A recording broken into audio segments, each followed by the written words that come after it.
Everyone trusts vitamin C. It's the one supplement nobody warns you about.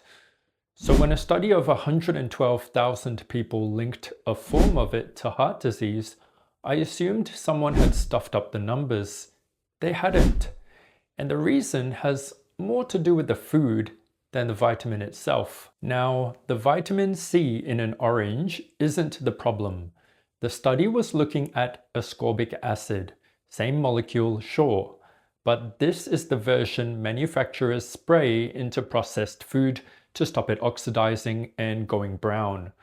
On the label, it's that little E300. Its job is keeping cut fruit and bottled juice looking fresh on the shelf for weeks, instead of going brown the way a sliced apple does on the bench. Researchers in France followed 112,000 people for 7 to 8 years.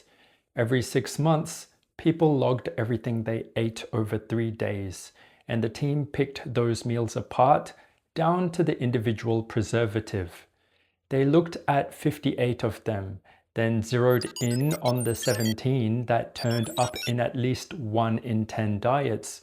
Pretty much nobody dodged them. Within 2 years, 99.5% of people had eaten at least one. They split the preservatives into 2 camps. The non-antioxidant ones, which stop microbes like mould and bacteria, were the worst of the two. The people eating the most of them had a 29% higher risk of high blood pressure and a 16% higher risk of heart disease. That's heart attacks and strokes we're talking about. The other camp, the antioxidant preservatives that stop food going brown, came in a bit milder, a 22% higher risk of high blood pressure and no clear heart disease link when you lump them together. And ascorbic acid sits in that second, milder camp. It's an antioxidant, so you'd expect it to be the safer kind. But when the team tested the 17 most common additives one by one, 8 of them showed a link to high blood pressure on their own. Ascorbic acid was one of those 8, sitting at about 14%. And then, hooly dooly, out of those 8, ascorbic acid was the only one also tied to heart disease on its own. The one supplement everyone treats as harmless was the only one that came up twice. Okay, but don't go chucking out your vitamin C just yet. This kind of study can show a link.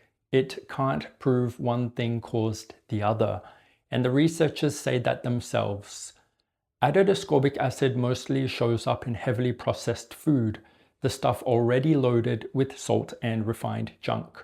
The researchers did adjust for that, things like ultra-processed food and processed meat, and the link still held, which makes a simple coincidence less likely.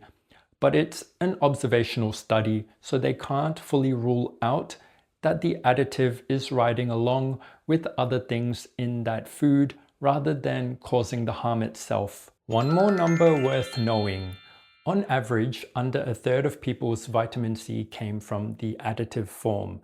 The rest, around 70%, came from normal food doing its job. So this isn't a reason to panic about vitamin C. It's a reason to read the label a bit differently. When you spot ascorbic acid on one, treat it as a clue about how processed that food really is. If something can sit in your cupboard for a year and still look freshly made, that tells you how far it's drifted from real food. Your body handles vitamin C from fruit and veg without breaking a sweat. It's built for it.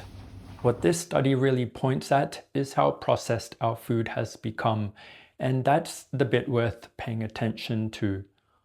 I'll link the study below so you can have a read yourself. If this was useful, give it a sub, and I'll catch you in the next one.